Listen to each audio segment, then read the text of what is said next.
Thank you to the organisers today, and thank you for everyone that's joined us in person and virtually. So today I'm going to be chatting about learning strategies for designers, but obviously hopefully the principles are equally applicable to anyone. Just a little bit of background about me. I think Tony covered quite a lot of it, but qualified as an architect.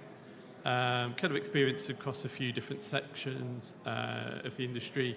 Worked for a handful of practices as an architect and design leader, firms like 3D Read, IDAS, and a handful of others. And then in about 2013, I joined KPF in a dedicated BIM-focused role. As Tony mentioned, I helped lead up our global digital practice team, bringing all our different digital disciplines together. Also speak on the BIM MSc course at Middlesex University, and in my spare time also help found the UK Dynamo user group in London. So generally promoting technology is a passion. Just a quick bit of context about KPF. I founded in 1976. We're a New York-based firm, but with offices globally. New York's our headquarters, but our second main design office is in London, where I'm based. To give you an idea of some of the scale we work at last count, although I think we've dropped one down the list with the completion of the new tower in Kuala Lumpur, but we were responsible for 6 of the 12 tallest towers completed globally.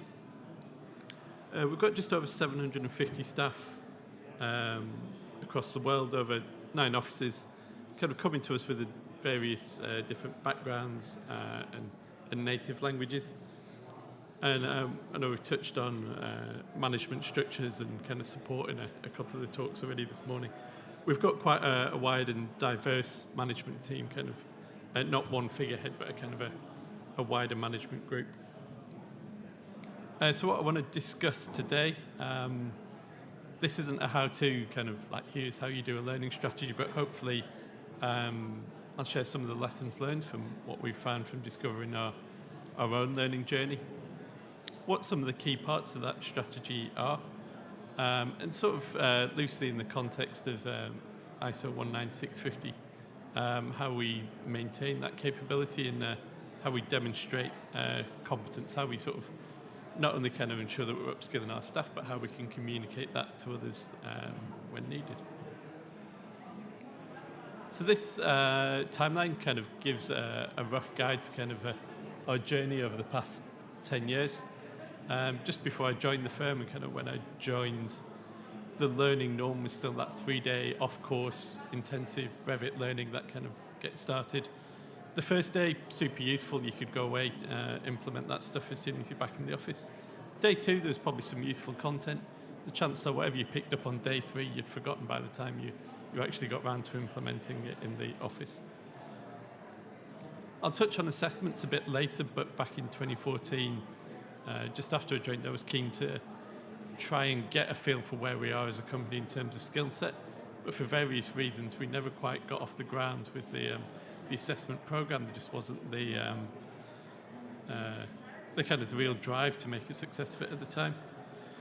One of the big changes for us was in 2017, we employed a knowledge coordinator, a global role, that really helped tie together learning, knowledge, sharing information across the firm. And one of their first innovations was to bring in employee profiles. It's based on our intranet and a way that employees could track their own skills, but it was also open to the rest of the firm, so you could search for who had that knowledge that you need, and obviously a great help in resourcing. In 2018, we implemented firm-wide e-learning resource, so we're working with the Pinnacle team at Eagle Point to bring in. The reason we worked with Pinnacle, it was a flexible system, so it had pre-built courses, but we could also add lots of our own content to that. In 2019, we're really trying to push things forward, so we introduced specific learning and skills targets for Revit, our main authoring tool. And then as you'll see, the past couple of years, we've ramped things up even further. we made a success of pushing out skills assessments, initially for Revit. On Pinnacle, we now host our own bespoke Revit learning course that kind of focuses on the key areas that are relevant to the kind of buildings and designs we develop. We also introduced our Tech Day, which hopefully I'll have a bit of time to talk to you about today. That was our trying to kind of innovate in how we actually engage our staff and kind of get them engaged with learning. And then coming up to kind of the current year, we've reiterated Tech Day. It became Tech Week, a whole week of learning events. And we're kind of now going back and working on that week one experience, so kind of what happens when you join the firm, what kind of learning do we do before you even get put on your first project. So first I'll dive into kind of like how we started to consider what our minimum level of competence are. So we kind of had a look at this in different levels. So we've worked up a master skills matrix that I'll show you a snippet of in a second. But the kind of we looked at things at a different level. So what does an individual need to know to kind of reach their own goals and complete the role that they've been given? And then looking at it in slightly wider context, what skills do we need to bring together? What skills do we need in the office to be able to bring together a successful project team? And obviously then looking at a corporate level, what is the skill set that we need across the office to be able to pull those project teams together? So this is our master skills matrix. So it's a lot of numbers up on the screen, but I'll talk you through the gist of it. So this is something that was admittedly quite a recent document for us, something that came through as part of our ISO certification journey that we're currently undertaking. And they really encouraged us to they asked us, how do you demonstrate what skills you need by role? So in this document, what we set out, so these are across the top of the different roles that we define in our office. So kind of things like project manager, senior architect, and also our specialist roles. So what do we expect of our project BIM leads, our BIM managers, our visualization experts, and so on. But obviously this could be easily customized if there's project-specific roles we have to respond to. And what we've done is we've taken all the core skills and what we see as the kind of like the essential tools in the office. And we've said kind of not only do people need to know these bits of software, but to what level do they need to know them? It's all very well and good saying, okay, for this job you need to know Revit. I think there's very few people in the world that know literally every command in Revit. So what does it actually mean to say, okay, for this role you need to learn Revit? At the minute, this document is software focused. That's sort of my area of the office, but also working with the wider management team in the office to have a look at soft skills.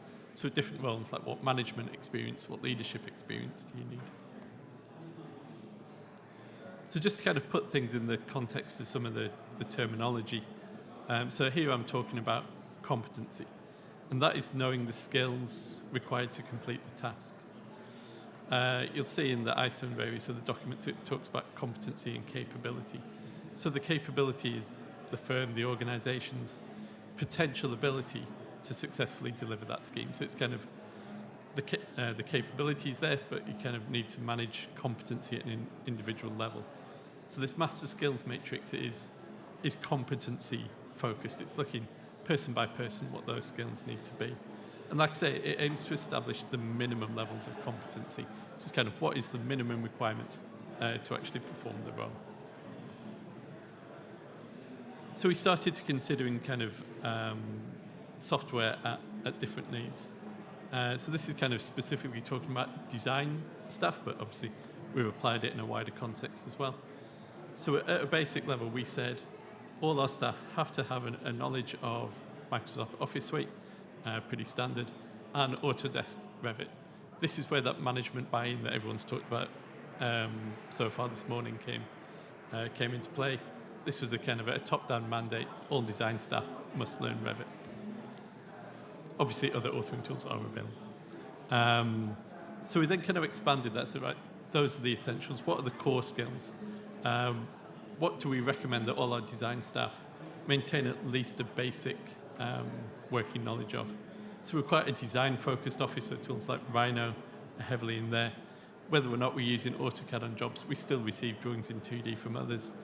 We utilise the BIM 360 platform, coordination tools like Revisto, Navisworks, Bluebeam, things like that for markup, and the Adobe suite. So these are the kind of tools that we push when we kind of organise our learning sessions. These are the ones that are kind of that we regularly hold.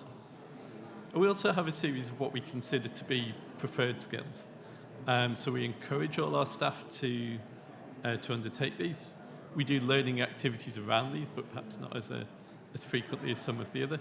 But we're talking things like kind of Grasshopper, coding, Dynamo, kind of getting into kind of a virtual world, authoring. And what they do is they help enhance an individual's skill, they're kind of what they can do in a project, but also enhance our capability, what we can provide as an office. So then what we did within each of these skills levels, and this is what all the numbers on the Master Skills Matrix mean, we started to find what those minimum competencies actually mean. So we looked at it from a beginner's point of view. So what is a beginner? So to us, that's someone that has at least completed the basic training and or has about up to 3 months experience. So they've done the training, they've had a chance to apply it, but they've probably not gained that much experience in it. An intermediate, so this probably covers like the vast majority of our staff. So they've been on a project for more than 3 months, so we know they've actually had a chance to demonstrate these skills.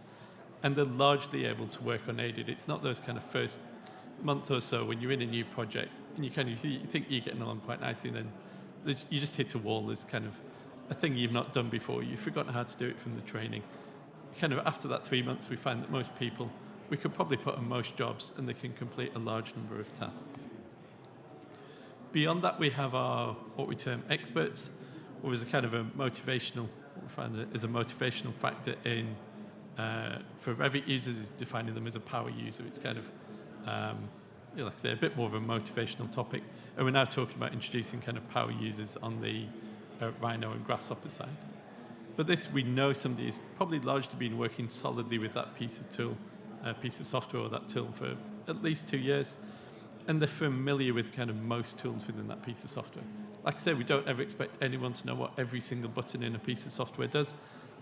I'm sure there's those out there that do, but it's kind of maybe a little unrealistic expectation. But we know that person can be a leader in that project. They can help guide others. So how do we actually track that? So I showed the Master Skills Matrix where we set those minimum requirements. How do we see where an individual stands in relation to that? So this is a quick snippet of our employee profile that I mentioned on the timeline, introduced by our knowledge manager. What this does is it allows employees and staff to kind of self-assess themselves against these skills. So we provide those definitions for people to rate themselves against. What we do is we track this for different software. So you rate yourself beginner, intermediate, expert. Revit's slightly different. I'll touch on that in a second. That's assessed. We also track other things like knowledge of building programs and typologies. So healthcare versus commercial versus residential, and also kind of building types like different fabrication systems, concrete versus curtain wall. And what this means, and all this information is searchable. So when we're assembling a team in the office, like I say, you can search by skill set, by knowledge to see who's available with the relevant skills. It also means if you've got a question, you can search by location, by skill, and find someone that might be able to help you with the question. So it gives us this kind of rich pool of data that we can draw on. Obviously, the kind of one of the major keys to that is keeping the data up to date and relevant, which has been a struggle in the past. You can send as many email reminders as you want to kind of update your profile, and you'll get some response. Again, this is where the management buy-in comes in. As of this year, it is now a mandatory part of your annual review process that before you have your in-person review, you have to have updated your skills profile, and then that can be discussed if you feel there's any areas you want to develop. So that's how we kind of set out the minimum expectations where we'd like people to be and track the data. How do we then go on to push people further? So like most, we offer kind of a number of different learning approaches that hopefully kind of apply to different people's kind of preferred learning styles. We've always provided a lot of tutor-led sessions. Like I say, we kind of tend to focus on shorter sessions now than those 3-day sessions. We run these in person and remote. So this is kind of typically led live by a subject matter expert. We find the main benefit of these is it gives you the opportunity to ask questions of the course leader, the subject matter expert, directly. You have that level of interaction that you might not have with a pre-recorded course. We can record it, and we typically do now. Everything's hosted on Zoom or kind of virtually as today, so you can use it as a future reference. But it requires typically a commitment of time at a specific moment. You have to be able to attend the course as it's being run to kind of really get the benefit from it. And that's where we've always run into problems with kind of clashing with deadlines, with staff availability, things like that. So like I say, we've really engaged with the Pinnacle e-learning platform. A lot of our pre-recorded courses go on there. There's a lot of kind of predefined courses and content on there that we make use of. And we find that users have really engaged with this because it's easy to pick up. You can do it in your lunchtime on an evening whenever you have the time, and it's easy to refer back to at a later date. The only issue with that is it doesn't necessarily give you that opportunity for direct feedback.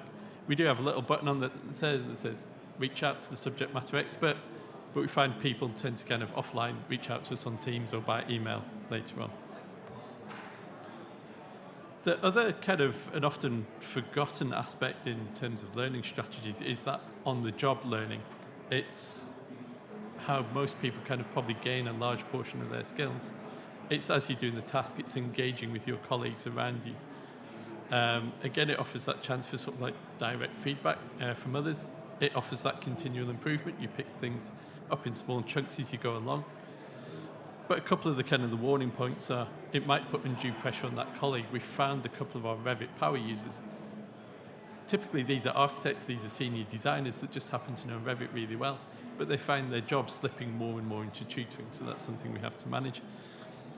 And remember as well that on-the-job training, it's a great opportunity to pick up bad habits. Remember to check in with people. Don't just rely on passive learning. Make sure you're running sessions on standards, on how to do things, like how your company prefers. A couple of times we've picked up where sort of a bad bit of advice is spread through the office a little quicker than we would have liked to. So what do some of these examples look like? So every Monday we host our Learning Monday sessions. So these are typically focused on technology subjects. They typically dive into one or two aspects of a given bit of software in a bit more detail. So it really shows you how to complete a specific task well. And trying to work with, like I say, the kind of one of the biggest issues we have with is getting engagement with time. One of the sessions we've introduced in the past few years is what we call our bite-sized learning. So it's straight after lunch in the UK, first thing in the morning in New York, hoping to get people in that gap between lunch and running off to a meeting. And these are what we term as, slightly tongue-in-cheek, easily digestible. So it's 15 minutes, 5 minutes for questions.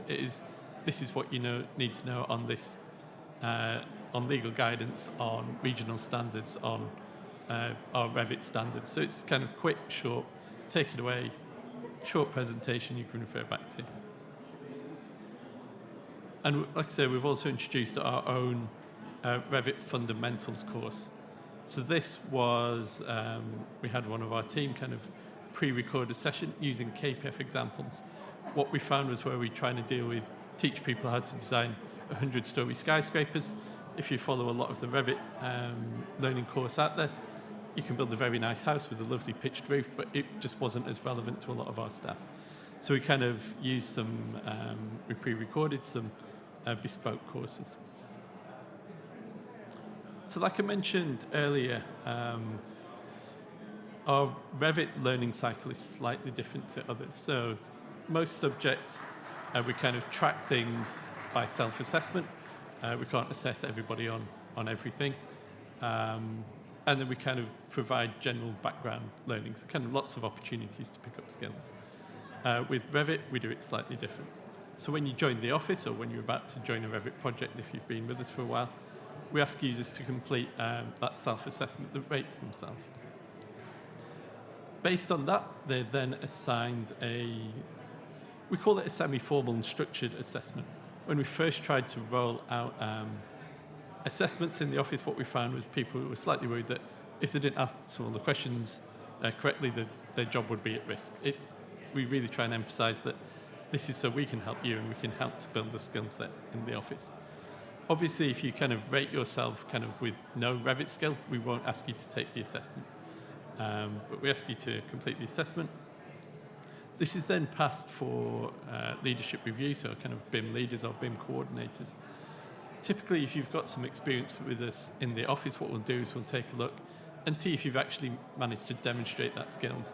We're aware some people kind of do look out with a few yes/no questions, or some people don't necessarily test well in that environment. So if we know people have demonstrated skills, we can manually tweak that assessed level slightly. And then from there, what we aim to develop is a personal learning plan.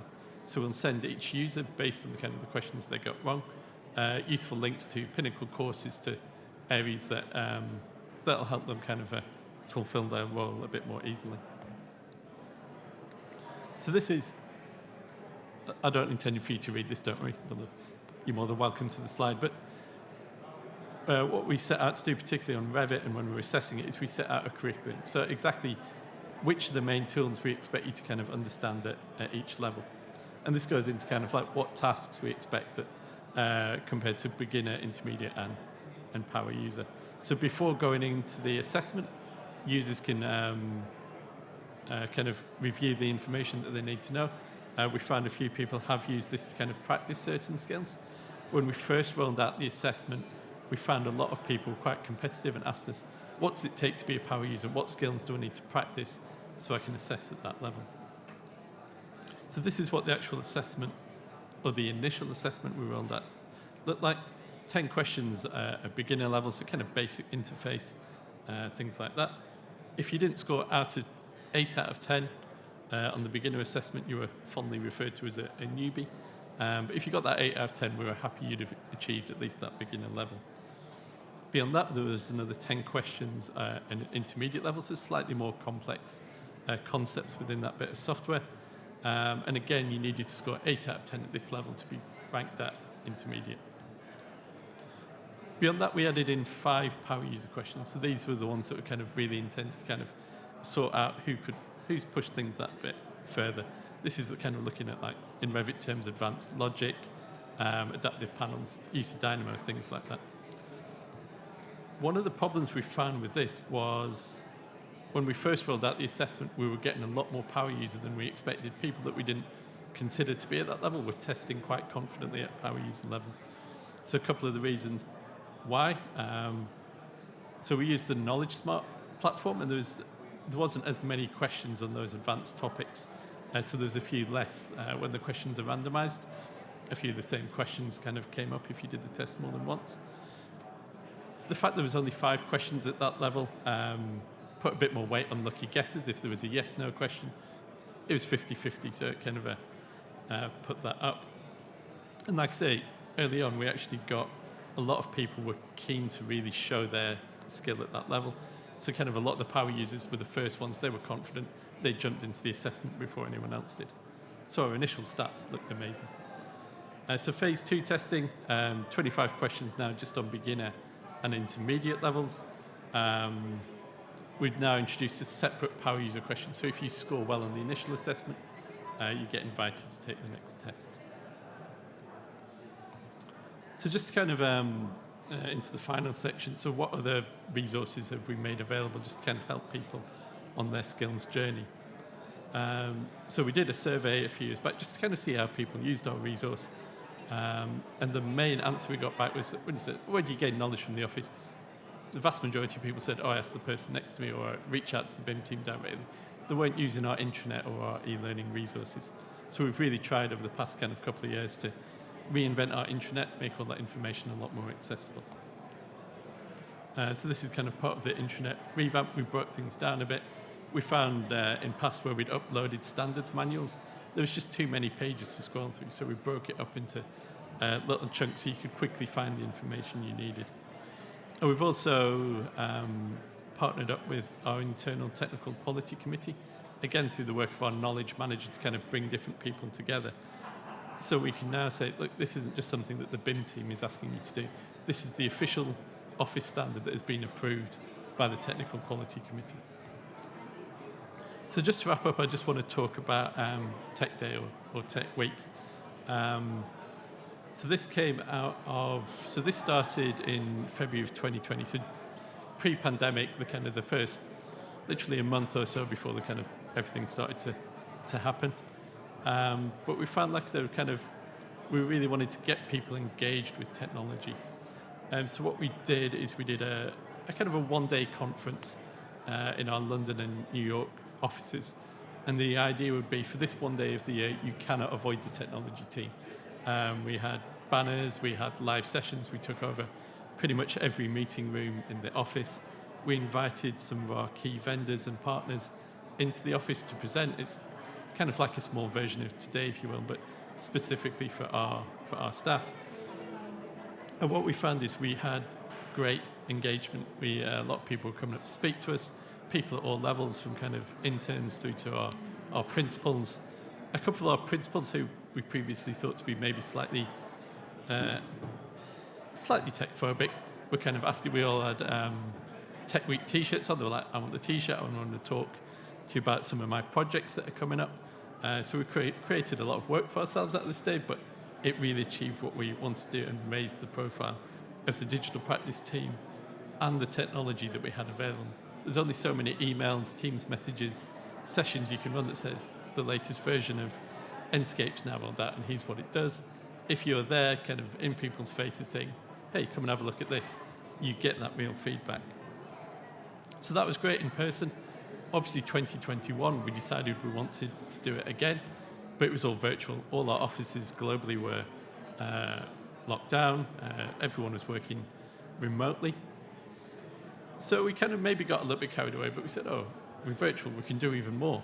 So we did a whole week of sessions. We did over 70 sessions.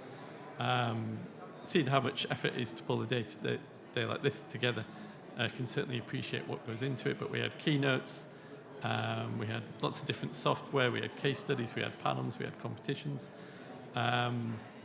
One thing we did find is we awarded prizes for check-ins to kind of really encourage people to attend. So that was a great result. But at the same time, and as with any virtual learning, you have to ask yourself, how many of your attendees are multitasking? So we had great attendance at sessions, like a lot of our Learning Mondays that we did virtually. During the pandemic, attendance skyrocketed. But if anyone had the camera on, you could always see they were half on the talk, half on emails and various other things. But that year, we just tried to do too much. We even had competing sessions in the same time slot. So attendance overall was great, but certain sessions kind of lost out. But again, it served the overall, don't get me wrong, it served the overall purpose, and it got that engagement, and we got a lot of positive feedback that people learnt so much during that week. So back to this year, kind of slightly back in person, but kind of a lot of our staff now have a hybrid work week where they're in the office a couple of days. So we don't typically have everyone in the office on the same day. And again, we sort of scaled it down a bit. So we had 3 days of events, 5 or 6 talks per day, each in a dedicated time slot, nice gap in between. I feel we really hit the right balance this year. At the end of the day in London, lunchtime in New York, we had a panel session, kind of bringing a lot of external speakers, kind of give an outside input. Really helped kind of create a lot of debate with our staff. And the sessions were presented largely virtually, but we also started to get back in person. We did some hands-on VR demos with all our headsets. We did some model making and fabrication workshops and meet the team sessions. So best way to get everyone together, we put on a big free lunch and everyone came to say hello. So just to wrap things up, some of the things I've talked about, so kind of how we mapped out those minimum expected competencies. looked at how they'll be developed and achieved and pushed forward. Like I said, do give some thought to how you might demonstrate those skills and competencies. So like with those employee skills profiles we have, we can easily print them off, collate them, and provide them as evidence. And as things with Tech Week, don't be afraid to try different approaches to sharing knowledge and kind of really getting people excited and engaged about these things. Yeah, thank you for your time this morning. Yeah, thank you, Martin. It was a wonderful, exponential way of how we can ensure that the training is so important and skill mapping. And we now know why KPF is doing 6 of the 12 tallest towers out there. So you are the man behind making sure Revit is trained, implemented, and the skill mapping is properly done. Means you spend a lot of time in making sure we implement BIM in a proper manner across the organization in all the KPFF offices. That's great. Thank you so much for sharing the information. I would like to invite Michael from Pope Design Group. Michael works as a BIM manager and a project captain at the Pope Design Group, which is an architectural engineering and design company. He's a strong believer in cross-discipline problem solving. He's been working primarily as a BIM management role for almost 20 years with a healthy stint on BIM Mercenary. Augmented reality can take your design and your projects to next level. Today, he would be sharing his insights into how to use AR in design workflow. He would also be speaking about some things on chickens,